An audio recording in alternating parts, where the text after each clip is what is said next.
大家好，我是小鹅。今天分享一道清凉解暑的特色小吃，搅一搅蒸一蒸就搞定，比凉粉简单，比凉皮好吃。首先准备2根黄瓜，清洗干净，削掉皮。黄瓜皮加1碗半清水榨成汁，加入黄瓜皮会更加的清香清爽。榨汁之后过滤一下，这样会更加细腻。准备1碗面粉倒入大盆中，加少许盐增加底味，少许食用碱增加筋性。再用同样的碗量1碗半黄瓜汁，黄瓜汁要分多次少量慢慢添加。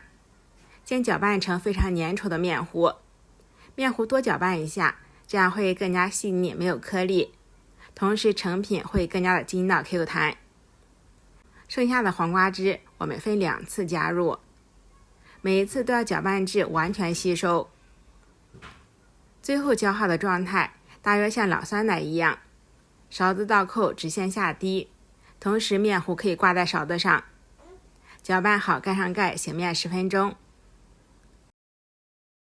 现在准备一些小料：1头大蒜，几根小葱，2根小米辣，切碎放碗中，加2勺生抽，1勺陈醋，1勺香油，1小勺白糖，1小勺盐。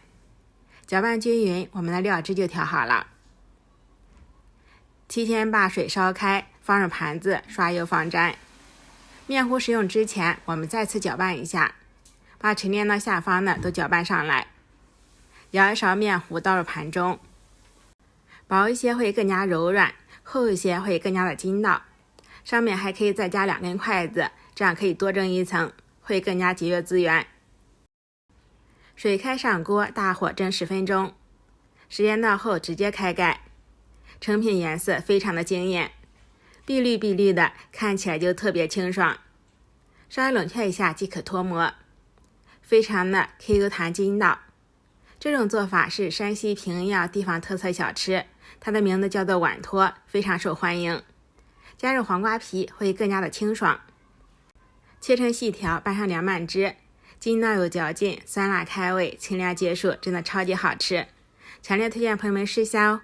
喜欢我的视频记得收藏关注一下，我们下期节目再见，感谢您的观看。